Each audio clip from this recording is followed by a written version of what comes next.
Hi, welcome Sangeeta. Welcome to We Connect. I just wanted to know, being a businesswoman, what inspired you to be in business and what this business is all about? I'm into mushroom cultivation, selling and cultivating mushrooms. Basically, we function under the brand called Yummy Mushrooms. Now, Yummy Mushrooms, we cultivate oyster mushrooms, milky mushrooms, as well as paddy straw. We've been in this business for about 1 year and 6 months. Okay, the name of our company is actually ProSynth Micro Farms. I started out this business very unexpectedly. One fine morning I got up and I found a large quantity of mushrooms in my yard, and we were under this confusion on whether we can eat it or not, because it was never seen it before. So we plucked all the mushrooms. There was about I'd say 15 kgs of mushroom which had grown in our yard. We plucked them all and we went around asking from door to door whether we could, whether these mushrooms were edible. So we came across a lot of people. Some of them said that yes, this is edible, no, this is not edible, don't take the risk of having it. And finally, what we did was, there were few people who agreed to take the mushrooms and they wanted to consume it. So we waited and watched, if anything is going to go wrong, and whether they are safe after having the mushrooms. And then we got the courage to actually eat the mushrooms, and that's where it was a starting point, where our interest in mushrooms actually started. We started researching a lot on mushrooms, reading about it, getting to know where the training is available in cultivating mushrooms, because I think mushrooms as such is such a mysterious kind of fungi. But there's so much mystery around. People get so excited when you talk about the concept of mushroom, and that's what happened to us. We were so excited about it, and finally it was my father who decided to go and take up mushroom cultivation and just give it a trial basis. So he went around to many training institutions, and he got the training on how to cultivate mushrooms, as well as preparation of the spawn, which is the seeds required to cultivate mushrooms. We decided to start it as a family venture. We had already been functioning under ProSynth Research Labs, which was a biotechnology company, and from there we decided to start a subsidiary company which is called ProSynth Micro Farms, which is dedicated to microtechnology, that is the study of mushrooms.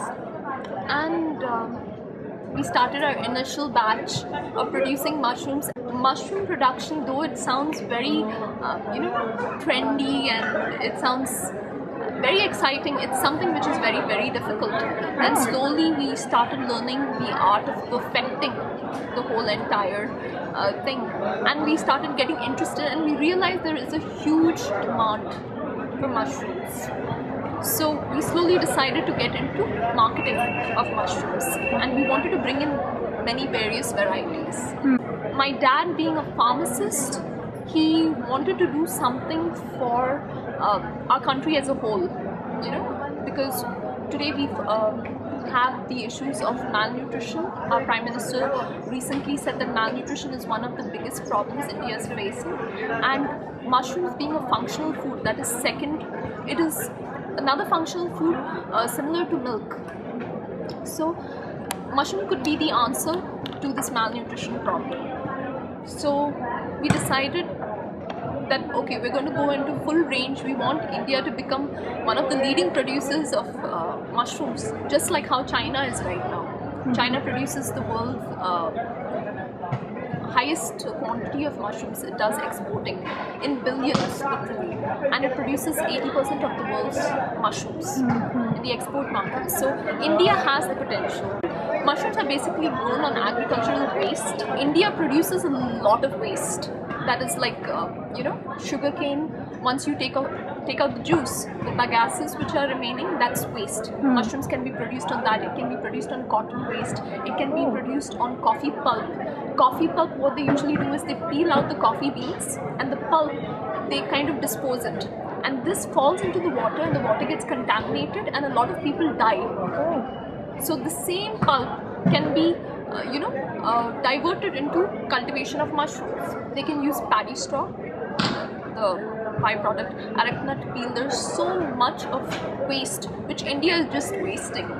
And if it's all channelized in the right direction, it can really produce a lot of employment opportunities for a lot of people, as well as it can provide a source of nutrition, and it can really bring up India. So with that in mind, we started out. Fantastic story you have, how you started from a backyard mushrooms to a full production and a family business. So what is the way forward? What are you looking as a way forward now?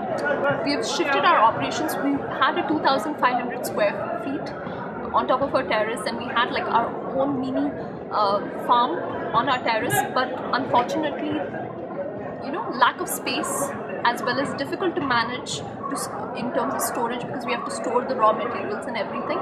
So we decided to move to a larger space. Now we've moved to Coorg, and we are having our mushroom farm there. We've got at least 2 acres of land. So we want to put up 4 sheds, and we want to start full-fledged cultivation. Basically, right now we are focusing on oyster mushrooms. Oyster mushrooms have huge potential in terms of medicinal value.